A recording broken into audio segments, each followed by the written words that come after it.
ಹೇಳಿ ಸರ್. ಶರಣರ ನಾಡು ಶರಣ ಬಸವೇಶ್ವರರ ತವರೂರಾಗಿರುವಂಥ ಅರಳಗುಂಡಿಗೆಯಲ್ಲಿ 20/6/2024 ಗ್ರಾಮ ಪಂಚಾಯತಿನ ಉಪಾಧ್ಯಕ್ಷರಾಗಿ, ಸದಸ್ಯರಾಗಿ ಮತ್ತು ಹಂಗಾಮಿ ಅಧ್ಯಕ್ಷರಾಗಿ ಸಾಮಾನ್ಯ ವಾರ್ಡ್ನಲ್ಲಿ ಎಲ್ಲ ಊರಿನ ಜನ ಮತ್ತು ಎಲ್ಲ ಜಾತಿ ಜನಾಂಗದ ಎಲ್ಲ ಮತದಾರರ ಅಮೃತಾಸ್ತ್ರದಿಂದ ಮತಗಳನ್ನು ಪಡೆಯುವ ಮೂಲಕವಾಗಿ ಮತ್ತು ಅವರು ಹಂಗಾಮಿ ಅಧ್ಯಕ್ಷರಾಗಿ ಶ್ರೀಮತಿ ಸಪ್ನಾ ಗಂಡ ಲಿಂಗರಾಜ್ ಕಡೆಯವರು ಭಾಳ ಅದ್ಭುತವಾಗಿ ಆ ಒಂದು ಗ್ರಾಮದ ಬಗ್ಗೆ ಇವತ್ತು ದೇಶದ ಪ್ರಧಾನಮಂತ್ರಿ ನರೇಂದ್ರ ಮೋದಿಯವರು ಇವತ್ತು ಗ್ರಾಮ ಅಭಿವೃದ್ಧಿಗಳ ಬಗ್ಗೆ ಏನು ಚಿಂತನೆ ಮಾಡ್ತಾ ಇದ್ದಾರೆ ಆ ನಿಟ್ಟಿನಲ್ಲಿ ಇವತ್ತು ಅವರು ಕೂಡ ಅಭಿವೃದ್ಧಿ ಆಗಬೇಕು, ನನ್ನ ಗ್ರಾಮ ಒಂದು ವಿಶೇಷ ಗ್ರಾಮ ಆಗಬೇಕು, ಅಲ್ಲಿ ಎಲ್ಲ ಸಮಸ್ಯೆಗಳನ್ನು ಬಗೆಹರಿಸಬೇಕು, ಕುಡಿಯೋ ನೀರಾಗಿರ್ಬೋದು, ಸಾರ್ವಜನಿಕರಾಗುವಂಥ ಶೌಚಾಲಯಗಳಾಗಿರ್ಬೋದು, ಬೇರೆ ಬೇರೆ ಎಲ್ಲ ರೀತಿಯ ಸಮಗ್ರವಾದ ಅಭಿವೃದ್ಧಿ ಬಗ್ಗೆ ಚಿಂತನೆ ಮಾಡಿ ಮತ್ತು ಅವರ ಅಭಿವೃದ್ಧಿಯನ್ನು ನೋಡಲಾರ್ದಂಥವ್ರು ಅವತ್ತು 20ನೇ ತಾರೀಕು, ಇವತ್ತು 27, ನಾಳೆ ಬೆಳಗ್ಗೆ 27/6/2024 ಅಧ್ಯಕ್ಷರ ಚುನಾವಣೆ ನಡೀತಾ ಇದೆ. ಆ ಚುನಾವಣೆಯಲ್ಲಿ ತಾವು ಸ್ಪರ್ಧೆ ಮಾಡಬಾರ್ದು ಅನ್ನುವಂಥ ನಿಟ್ಟಿನಲ್ಲಿ ಇವತ್ತು ಅವಾಚ್ಯ ಶಬ್ದಗಳಿಂದ ಒಬ್ಬ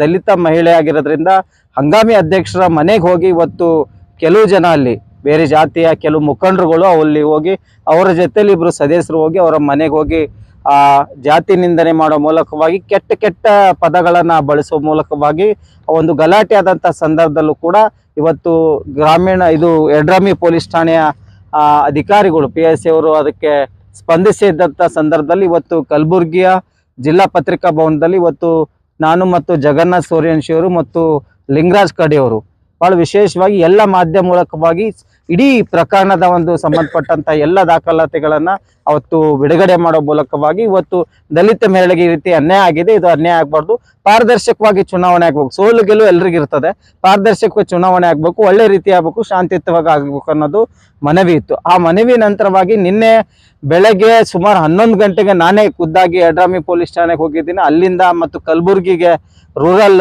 DSP ಅವರ ಮೇಡಮ್ ಅವ್ರ ಹತ್ರ ಸುಮಾರು 6 ಗಂಟೆಗೆ ಬಂದಮೇಲೆ ರಾತ್ರಿ 2 ಗಂಟೆಗೆ ಎಲ್ಲರೂ ಮಲ್ಕೋವಂಥ ಸಂದರ್ಭದಲ್ಲಿ ಇವತ್ತು ಬೆಳಗಿನ ಜಾವ 10 ಗಂಟೆಯಿಂದ ಇವತ್ತು ಶ್ರೀಮತಿ ಸಪ್ನಾ ಮತ್ತು ಗಂಡ ಲಿಂಗರಾಜ್ ಕಡೆಯವರನ್ನ ಮತ್ತು ನಾವು ಸುಮಾರು ರಾತ್ರಿ 2 ಗಂಟೆವರೆಗೂ ಇವತ್ತು ಯಡ್ರಾಮಿಯಲ್ಲಿದೆ, ಕಲಬುರಗಿಯಲ್ಲಿದೆ, ಅಲ್ಲಿಂದ ಇಲ್ಲಿಗೆ ಇಲ್ಲಿಂದ ಅಲ್ಲಿಗೆ ಅಲೆದಾಡುವಂಥ ಒಂದು ಪರಿಸ್ಥಿತಿ ಅಂತ ತಂದಿದಾರಲ್ಲ, ಇದು ಇಲ್ಲಿ ಕಲಬುರಗಿ ಜಿಲ್ಲೆಯಲ್ಲಿ ಕಲಬುರಗಿ ಜಿಲ್ಲಾಧಿಕಾರಿಗಳು ಒಬ್ಬ ಮಹಿಳೆ, ಆ ಮಹಿಳೆ ಇದ್ರೂ ಕೂಡ ಇವತ್ತು ಕಲಬುರಗಿ ಜಿಲ್ಲೆಯಲ್ಲಿ ಸುಮಾರು ಜನ ಇವತ್ತು ಅಧಿಕಾರಿಗಳು ಮಹಿಳೆಯರು ಬಂದು ಹೋಗಿದ್ದಾರೆ, ಕೆಲಸ ಮಾಡಿದ್ದಾರೆ, ಉತ್ತಮವಾದಂಥ ಕೆಲಸ ಮಾಡಿದ್ದಾರೆ.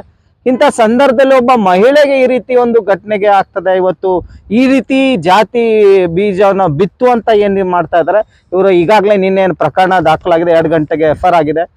ನಮ್ಮ ಅಣ್ಣವ್ರು ಹೇಳ್ದಂಗೆ ಇವತ್ತು ಜವರ್ಗಿಯ CPI ಕಚೇರಿಯಲ್ಲಿ ಅವರು ಓಡಾಟ ಮಾಡ್ತಾ ಇದ್ರು ಕೂಡ ಇವತ್ತು ಕೈಗನ್ನ ಕಟ್ಕೊಳ್ಳುವಂಥ ರೀತಿಯಲ್ಲಿ ಇವತ್ತು PSI ಆಗಿರ್ಬೋದು, ಸರ್ಕಲ್ ಹೋಗ್ರೆ ಕುಂತಿದ್ದಾರೆ. ಯಾಕಂದ್ರೆ ಇವತ್ತು ಈ ಎಲ್ಲ ಇದಕ್ಕೆ ನೋಟಕ್ಕೆ ನೋಡಿದಾಗ ಇವತ್ತು ರೂರಲ್ DSP ಅವರ ಒಂದು ಕೈವಾಡ ಇಲ್ಲಿ ಎದ್ದು ಕಾಣ್ತಾ ಇದೆ. ಹಾಗಾಗಿ ನಾವು ಮೊನ್ನೆ ಜಿಲ್ಲಾ ಪೊಲೀಸ್ ವರಿಷ್ಠಾಧಿಕಾರಿಗಳಿಗೆ ನಾವು ಹೇಳಿದ್ದೇವೆ, ಅವ್ರ ಮೇಲೆ ನಮ್ಗೆ ವಿಶ್ವಾಸವಿಲ್ಲ, ಈ ಪ್ರಕರಣವನ್ನ ತಮ್ಮ ಕೈಯಲ್ಲಿ ಎತ್ಕೋಬೇಕು, ತಾವು ವಿಶೇಷವಾಗಿ ಇದ್ರ ಬಗ್ಗೆ ಗಮನ ಹರಿಸುವ ಮೂಲಕವಾಗಿ ನಾಳೆ ನಡೆಸುವಂಥ ಚುನಾವಣೆ ಪಾರದರ್ಶಕವಾದ ಚುನಾವಣೆ ಆಗಬೇಕು, ಶಾಂತಿಯುತವಾದಂಥ ಚುನಾವಣೆ ಆಗಬೇಕು.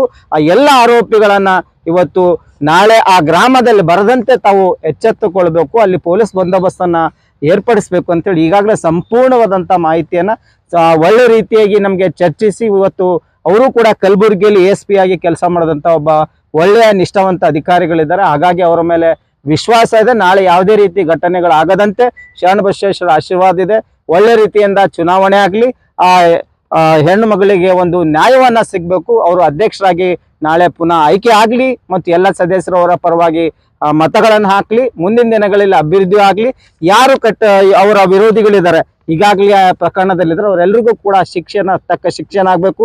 ಡಾಕ್ಟರ್ ಬಾಬಾ ಸಾಹೇಬ್ ಅಂಬೇಡ್ಕರ್ ಅವರು ಸಂವಿಧಾನ ಅಡಿಯಲ್ಲಿ ಇವತ್ತು ಈ ಎಲ್ಲ ಚಟುವಟಿಕೆ ನಡೀತಾ ಇದೆ. ಸಂವಿಧಾನ ವಿರುದ್ಧವಾಗಿ ಮಾತಾಡೋದಾಗಿರ್ಬೋದು, ಸಂವಿಧಾನ ವಿರುದ್ಧ ಚಟುವಟಿಕೆ ಮಾಡೋದಾಗಿರ್ಬೋದು, ಕೆಟ್ಟ ಪದಗಳನ್ನ ಬಳಕೆ ಮಾಡೋದಾಗಿರ್ಬೋದು. ಜಿಲ್ಲಾ ಉಸ್ತುವಾರಿ ಸಚಿವರಿಗೂ ಕೂಡ ನಾವು ನಿನ್ನೆ ಫೋನಿನ ಮೂಲಕ ಅದನ್ನು ಸಂಪರ್ಕ ಮಾಡಿ ಅವರಿಗೂ ಕೂಡ ಹೇಳಿದ್ದೇವೆ.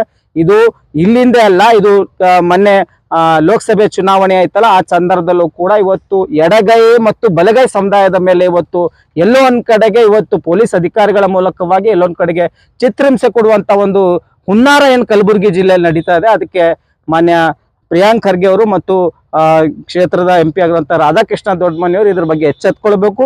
ನಾಳೆ ದಿನ ಅಲ್ಲಿ ಯಾವುದೇ ರೀತಿ ಗಲಾಟೆ ಆಗ್ಲಾರ್ದಂತ ಒಂದು ಎಲ್ಲ ಕಾನೂನು ಸುವ್ಯವಸ್ಥೆಯನ್ನ ಕಾಪಾಡೋದ ಜೊತೆಯಲ್ಲಿ ಇವತ್ತು ಅಲ್ಲಿನ ಸ್ಥಳೀಯ ಶಾಸಕರಂತ ಡಾಕ್ಟರ್ ಅಜಯ್ ಸಿಂಗ್ ಅವರಿಗೂ ಕೂಡ ಇದ್ರ ಮೇಲೆ ಜವಾಬ್ದಾರಿ ಇದೆ. ಅವರು ಕೂಡ ಮರಿಬಾರ್ದು, ಅಲ್ಲಿ ಒಳ್ಳೆ ರೀತಿಯ ಒಂದು ಚುನಾವಣೆ ಆಗ್ಬೇಕು ಅನ್ನೋಂತ ಈಗಾಗಲೇ ಮನವಿ ಸಲ್ಲಿಸಿದ್ದೇವೆ. ಕೂಡಲೇ ಇವತ್ತು ರಾತ್ರಿ ವೇಳೆ ಅವರಿಗೆಲ್ಲರಿಗೂ ಕೂಡ ಬಂಧಿಸುವ ಮೂಲಕವಾಗಿ ಆ ಕುಟುಂಬಕ್ಕೆ ನ್ಯಾಯ ಕೊಡಬೇಕು. ಅವರ ಮನೆಗೂ ಕೂಡ ಪೊಲೀಸ್ ಬಂದೋಬಸ್ತನ್ನ ನೀಡುವ ಮೂಲಕವಾಗಿ ನಾವೆಲ್ಲರೂ ಕೂಡ ನಾಳೆ ಅಲ್ಲಿ ಹೋಗ್ತೇವೆ. ಕನ್ನಡ ಪರ ಮತ್ತು ದಲಿತ ಪರ ಸಂಘಟನೆ ಎಲ್ಲ ಹೋರಾಟಗಳಲ್ಲಿ ಇರ್ತೇವೆ. ಆ ಒಂದು ಗ್ರಾಮದಲ್ಲಿ ಯಾರ್ಯಾರು ಆರೋಪಿಗಳಿದಾರೆ ಅವ್ರು ಯಾರೋ ಆರೋಪಿಗಳು ಆ ಗೇರಿ ದಾಟಿ ಒಳಗಡೆ ಬರಬಾರ್ದು ಅನ್ನುವಂತ ಅಧಿಕಾರಿಗಳಿಗೆ ನೀಡಬೇಕು ಅನ್ನುವಂತ ವಿನಂತಿಯನ್ನ ನಾವು ಜಿಲ್ಲಾ ಪೊಲೀಸ್ ವರಿಷ್ಠಾಧಿಕಾರಿಗಳಿಗೆ ಮನವಿ ಮಾಡಿದ್ದೇವೆ. ನಾಳೆ ದಿನ ಅವರಿಗೆ ಊರ್ ಒಳಗೆ ಬರ್ಲಾರ್ದಂತ ನೋಡ್ಕೊಳ್ಳುವಂತ ಜವಾಬ್ದಾರಿ ಕನ್ನಡ ಪರ ಹೋರಾಟಗಾರರು ಮತ್ತು ದಲಿತ ಪರ ಹೋರಾಟಗಾರ ಮೇಲೆ ಜವಾಬ್ದಾರಿ ಇದೆ. ಅವು ನಮ್ಮ ಅಕ್ಕ ಇದ್ದಾಳೆ, ಅವು ನಮ್ಮ ತಂಗಿ ಇದ್ದಾಳೆ, ಅವಳಿಗೆ ಅನ್ಯಾಯ ಆದ್ರೆ ನಮ್ಗೆಲ್ರಿಗೂ ಅನ್ಯಾಯ ಆದಂಗೆ, ಹಾಗಾಗಿ ದಲಿತದ ಮಹಿಳೆಗೆ ಅನ್ಯಾಯ ಆಗದಂತೆ ನಾವೆಲ್ಲರೂ ಕೂಡ ನಾಳೆ ಬೆಳಗ್ಗೆ ಅಲ್ಲಿರ್ತೇವೆ. ಈ ಒಂದು ಪ್ರಕರಣಕ್ಕೆ ಜಿಲ್ಲಾ ಪೊಲೀಸ್ ವರಿಷ್ಠಾಧಿಕಾರಿಗಳು ಹೆಚ್ಚಿನ ಒಂದು ಗಮನ ಹರಿಸುವ ಮೂಲಕವಾಗಿ ಸಾಧ್ಯ ಆದರೆ ಜಿಲ್ಲಾ ಪೊಲೀಸ್ ವರಿಷ್ಠಾಧಿಕಾರಿಗಳೇ ನಾಳೆ ಆ ಗ್ರಾಮಕ್ಕೆ ವಿಸಿಟ್ ಕೊಡೋ ಮೂಲಕವಾಗಿ ಇನ್ನು ಪಾರದರ್ಶಕ ಚುನಾವಣೆ ನಡೆಯುವಂತೆ ವ್ಯವಸ್ಥೆಯನ್ನ ಮಾಡಬೇಕಾಗಿ ಮಾಧ್ಯಮ ಮೂಲಕ ಮನವಿ ಮಾಡ್ತೇನೆ. ಮಂಜುನಾಥ್ ನಾಲ್ವರ್ಕರ್.